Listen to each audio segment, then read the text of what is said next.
रामकृष्ण हरी मित्रांनो, आज गावात जाण्यासाठी रस्ता तयार झाला होता. सकाळीच जनरेटर नेऊन द्यायचं होतं, तेवढ्यात मामा आला आणि इथं चिखल झाला होता म्हणून मी मामाकडूनच इथून ट्रॅक्टर बाहेर काढून घेतला आणि त्यानंतर जनरेटर ज्यांच्याकडून आणलं होतं त्यांच्याकडे ते पोहोच केलं.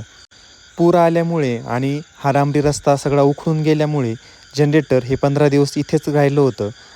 आता तात्पुरती रस्त्याची सोय झाली आहे आणि त्यानंतर मी फवारा घेऊन डायरेक्ट गेलो शेतात.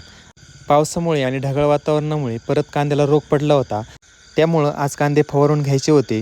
मग पप्पांनी आम्हाला ड्रम भरून दिले, विहिरीतून पाणी शेंदून दिलं. पाणी पण बरंच वर आल्यामुळं पाणी शेंदायला पण खूप सोपं जात होतं.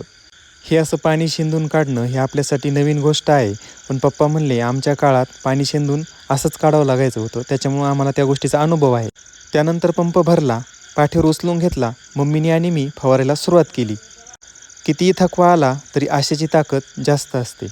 सतत पडणाऱ्या पावसामुळे कांद्याची पाती पडल्यासारखी झाली होती, पण शेतकरी कधीच पडत नाही. तो उभा राहतो आणि पुन्हा आपलं रान जिवंत करतो.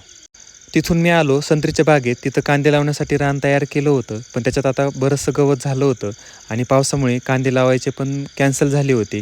मग ते पण गवत फवारून घेतलं, कारण तेच पावसामुळे आता जास्त होईल. इथं लावलेले कांदे पण आता चांगले रोपलेत. कष्टाचं बीज आता हिरवं झालंय हीच खरी प्रेरणा. मेहनत कधीच वाया जात नाही. रामकृष्ण.